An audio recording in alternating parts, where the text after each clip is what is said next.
Assalamualaikum warahmatullahi wabarakatuh. Kami dari kelompok 11 akan mereview jurnal internasional untuk memenuhi tugas akuntansi keuangan lanjutan 1.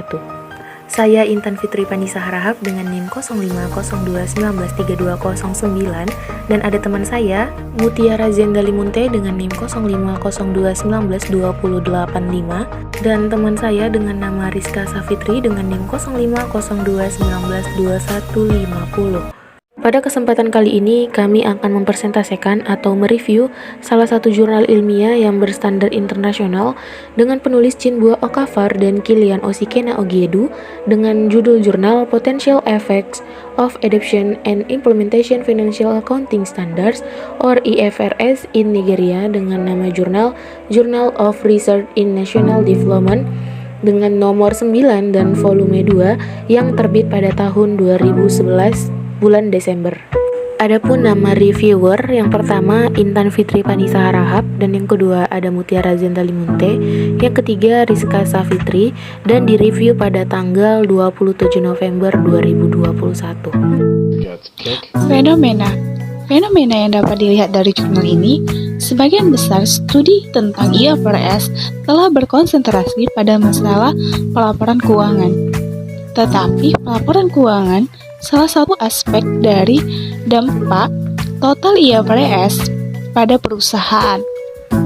Jauh lebih signifikan adalah seperangkat standar pada organisasi perusahaan, filosofi, kepatuhan struktur bisnis terhadap standar, manajemen kinerja, pengendalian internal, dan sebagainya. Ada pendapat berlawanan mengenai apakah adopsi IFRS menghasilkan peningkatan kepatuhan terhadap standar akuntansi. Nah, fenomena-fenomena ini yang menjadi utama pada penelitian ini. Latar belakang masalah pada jurnal ini yang pertama, menguji efek potensial dari adopsi dan implementasi IFRS di Nigeria dari perspektif pemangku kepentingan saat ini. Apakah IFRS akan memberi manfaat yang lebih besar dari pernyataan standar akuntansi saat ini? Yang kedua, dampak pada adopsi dan implementasinya terhadap fungsi bisnis, manajemen kerja, kepatuhan dengan standar akuntansi, dan kompleksitas akuntansi.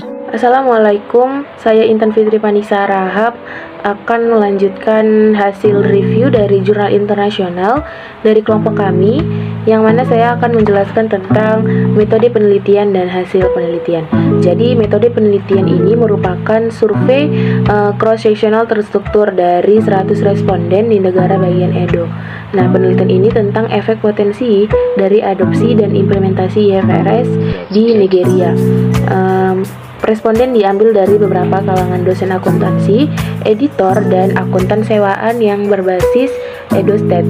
Nah, di sini skala Likert 5 poin digunakan dalam desain kuesioner. Nah, yang merupakan desain kuesioner ini merupakan instrumen penelitian. Lalu data yang dianalisis menggunakan mean, standar deviasi, dan chi-square.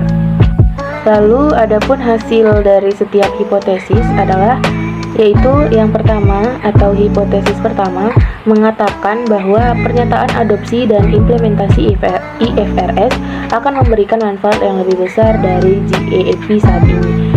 Nah, di sini hipotesis 0 ditolak dan menerima hipotesis alternatif. Dan untuk hipotesis kedua mengatakan bahwa ada signifikan hubungan antara implementasi IFRS dan perubahan fungsi bisnis. Nah, di sini menolak hipotesis 0 dan menerima hipotesis alternatif. Untuk hipotesis ketiga atau H3 itu mengatakan bahwa ada hubungan positif antara adopsi dan implementasi IFRS dan peningkatan manajemen kinerja. Di sini menolak hipotesis 0 dan menerima hipotesis alternatif. Nah, untuk hipotesis keempat di sini mengatakan ada hubungan positif antara adopsi IFRS dan kompleksitas akuntansi. Di sini menolak hipotesis 0 dan menerima hipotesis alternatif. Nah, untuk hipotesis kelima, yaitu hipotesis terakhir, Nah, di sini mengatakan bahwa ada hubungan positif antara adopsi IFRS dan kepatuhan terhadap standar akuntansi. Di sini menolak hipotesis nol dan menerima hipotesis alternatif.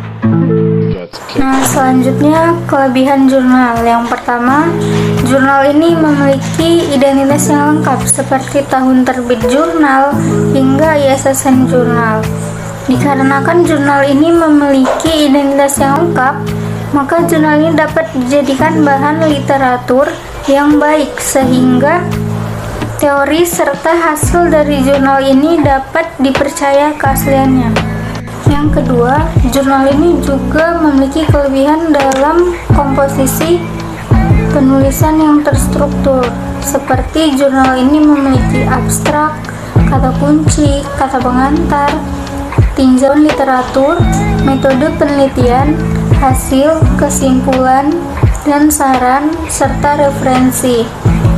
Tentu saja jurnal ini menjadi salah satu jurnal yang dapat dipahami atau mudah dipahami, dikarenakan para pembaca dapat mengetahui metode apa yang digunakan dalam penelitian ini sehingga mendapatkan hasil yang baik seperti ini.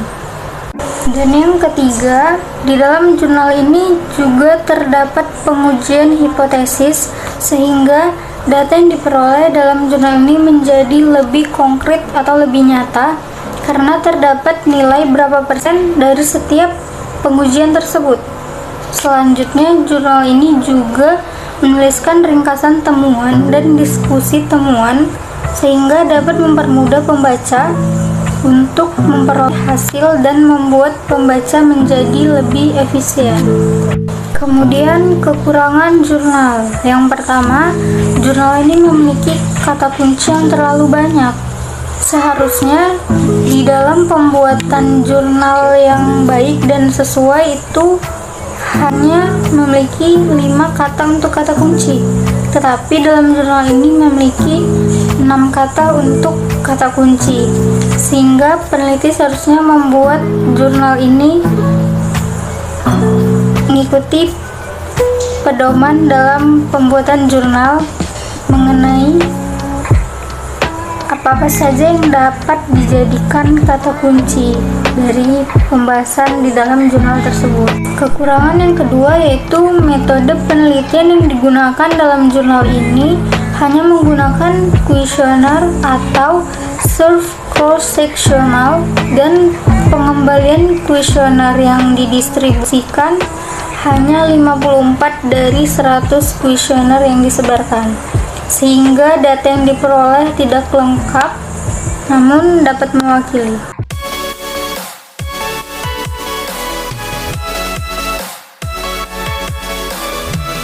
Demikian hasil review jurnal ilmiah dari kami. Kami sebagai reviewer mohon maaf atas kesalahan dan kekurangan. Besar harapan kami untuk diberikan masukan dan saran. Terima kasih karena sudah menonton video ini sampai akhir. Wassalamualaikum warahmatullahi wabarakatuh.